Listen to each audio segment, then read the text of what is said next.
یہ بڑی ڈیولپمنٹ ہے کہ I S P R P T I کے کارکنان کو نہ تو انتشاری کہہ رہا ہے جو پچھلے 1.5-2 سال سے کہا جا رہا تھا، نہ ان کو فتنہ کہا جا رہا ہے، نہ یہ کہا جا رہا ہے کہ 9 مئی کے ماسٹر مائنڈ کو سزا دی جائے گی۔ یعنی پچھلے 1.5 سال کی پریس ریلیزز ایک طرف اور پچھلے 2-2.5 ہفتوں میں جاری ہونے والی آئی ایس پی آر کی جانب سے پریس ریلیزز ایک طرف، یہ ثبوت تھا بہت بڑا کہ پہلی دفعہ اسٹیبلشمنٹ بیک فٹ پر آئی ہے۔ اب آپ اس کو جو بھی رنگ دے دیں، خان کا بھی دباؤ ہے، ظاہر ہے پی ٹی آئی ڈٹی ہوئی ہے، خان ڈٹا ہوا ہے، پھر عالمی دباؤ بھی ہے۔ عالمی منظرنامہ جس طرح تبدیل ہوا ہے، اسلام آباد میں سفارتکاروں نے پی ٹی آئی کے رہنماؤں سے ملاقاتیں کی، یعنی پس پردہ بہت کچھ چل رہا ہے جو بظاہر نظر نہیں آ رہا۔ اگر آپ پاکستانی میڈیا دیکھ کر یہ سوچ رہے ہیں کہ اسٹیبلشمنٹ نے تو ابھی تک پی ٹی آئی کے لیے کوئی نرمی نہیں برتی، اور آپ کچھ مخصوص صحافیوں کو سن کر یہ اپنا مائنڈ بنا رہے ہیں جن میں منیب فاروق یا طلعت حسین وغیرہ ہیں، یہ وہ تمام صحافی ہیں جنہوں نے اب بھی پچھلے چند گھنٹوں میں کہا کہ پی ٹی آئی کو کسی صورت نہیں چھوڑا جائے گا، لیکن اصل خبر یہ ہے کہ آرمی چیف نے خود 19 لوگوں کی معافی کا اعلان کیا، ان تمام لوگوں کو مختلف جیلوں سے رہا بھی کیا، اور انٹرسٹنگ بات یہ ہے کہ وہ 19 لوگ جب اپنی جیلوں سے رہا ہوئے تو انہوں نے جیلوں سے نکلتے ساتھ عمران خان زندہ باد کا نعرہ لگایا۔ یعنی میں نے آپ کو پچھلے 1.5-2 سال سے جیل میں آپ نے رکھا، فوجی ٹرائل کیا، ملٹری کسٹڈی میں رہے، کہا جاتا ہے کہ ذہنی ٹارچر کیا گیا، یعنی اٹ سیلف ایک بڑی بات تھی کہ یہ وہ تمام لوگ تھے جو پڑھے لکھے تھے، ان میں سے کچھ غریب ریڑی بان سادہ مزدور بھی تھے، معصوم لوگ تھے، ان کو کسٹڈی میں رکھا گیا صرف اس وجہ سے کہ یہ آئندہ باہر نکل کر پی ٹی آئی کا ساتھ نہ دیں، پی ٹی آئی کے کسی احتجاج میں شریک نہ ہوں۔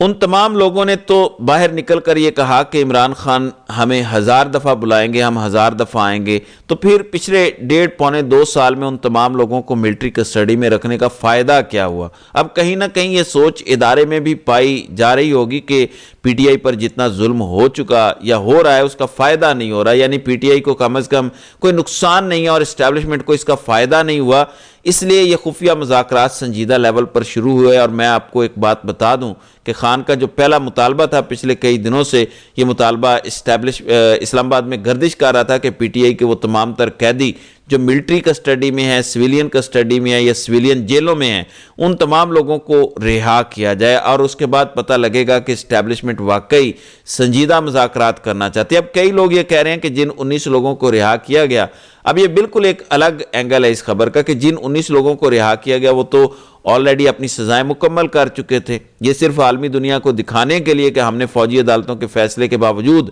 19 لوگوں کو معاف کیا، تو شاید یہ عالمی دنیا کو ایک پیغام دینے کے لیے کیا گیا تاکہ تھوڑا سا ماحول ٹھنڈا ہو، لیکن اٹ سیلف یہ ایک بڑا سٹیپ ہے، کیونکہ اگر آپ نے 19 لوگوں کو معاف کیا اس کا مطلب آپ باقی 66 لوگوں کو بھی معاف کر سکتے ہیں، یعنی قانون تو سب کے لیے ایک جیسا ہے۔ اس کا مطلب یہ ہے کہ وہ پی ٹی آئی کے کارکنان جو اس ٹائم ملٹری کسٹڈی سے سزا سن کر سویلین عدالتوں میں جا چکے ہیں، ان کو بھی اب معافی مل سکتی ہے، اور کسی بھی ٹائم یہ خبر آ سکتی ہے کہ ان کو بھی معاف کیا گیا۔ ایک خبر میں آپ کو بتا دوں کہ سپریم کورٹ میں اس فوجی عدالتوں کے فیصلے کے خلاف 8 جنوری کو سماعت ہونے جا رہی ہے، اور میں نے آپ کو بتایا تھا کہ یہ جو فوجی عدالتوں نے 2 حصوں میں فیصلے سنائے، اب یہ تمام تر کیسز سویلین عدالتوں میں جائیں گے، سپریم کورٹ میں جائیں گے، اور آپ میری خبر نوٹ کر لیں کہ سپریم کورٹ اور دیگر جو عدالتیں ہیں وہ فوجی عدالتوں میں سزا پانے والے پی ٹی آئی کے لوگوں کو اب ریلیف دیں گی، اب ان کو رہا کیا جائے گا، ضمانتیں ہوں گی، کیونکہ عالمی دباؤ اتنا بڑھ چکا ہے، ایسا ممکن ہی نہیں ہے کہ عالمی دباؤ آتا جائے اور فوجی عدالتوں والے فیصلے سٹینڈ کرتے جائیں، کیونکہ صرف یورپی یونین سے جو دباؤ آیا وہ اتنا شدت والا ہے کہ اگر اس پر کوئی ریئیکٹ نہ کیا گیا تو یورپی یونین پاکستان پر پابندی لگا سکتا ہے، جس کا نقصان پاکستان کی معاشی صورتحال کو آئندہ آنے والے کئی سالوں تک رہے گا۔ اسی وجہ سے یہ فیصلہ ہوا کہ پی ٹی آئی کے 19 لوگوں کو عام معافی دی جائے۔ انہوں نے عمران خان زندہ باد کا نعرہ بھی لگایا، انہوں نے پی ٹی آئی کے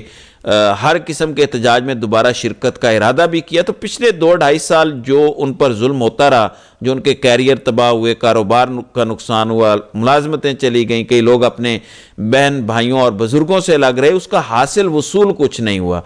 بالآخر میری نظر میں پہلی دفعہ ریاست پاکستان نے بیک فٹ پر جانے کا فیصلہ کیا۔ اس کا مطلب یہ بھی ہے کہ کیونکہ ریاست کے پاس 9 مئی کے ناقابل تردید شواہد موجود نہیں، عدم ثبوتوں کی بنیاد پر بھی لوگوں کو اب رہا کرنے کے علاوہ کوئی چارہ نہیں ہے۔ کہیں نہ کہیں خفیہ مذاکرات کامیاب ہوئے کیونکہ خان کا پہلا مطالبہ مانا گیا۔ اب یہ جو مذاکرات دوسرے اینڈ پر ہو رہے ہیں، جو لوگوں کو دکھانے کے لیے ہو رہے ہیں، یعنی پی ٹی آئی اور حکومت کی مذاکراتی کمیٹی کے جو مذاکرات ہیں، صاحبزادہ حامد رضا نے کل اس پر ایک جملہ بولا تھا کہ ہمارے کچھ مطالبات پر عمل درآمد ہونا شروع ہو گیا ہے، اور ان کا اشارہ آرمی چیف کے اس اعلان کی طرف تھا جس میں پی ٹی آئی کے 19 لوگوں کو عام معافی دے کر رہا کرنے کا اعلان کیا گیا، کیونکہ پی ٹی آئی کا سب سے بنیادی مطالبہ اپنے سیاسی قیدیوں کی رہائی ہے اور اس پر عمل درآمد ہو رہا ہے۔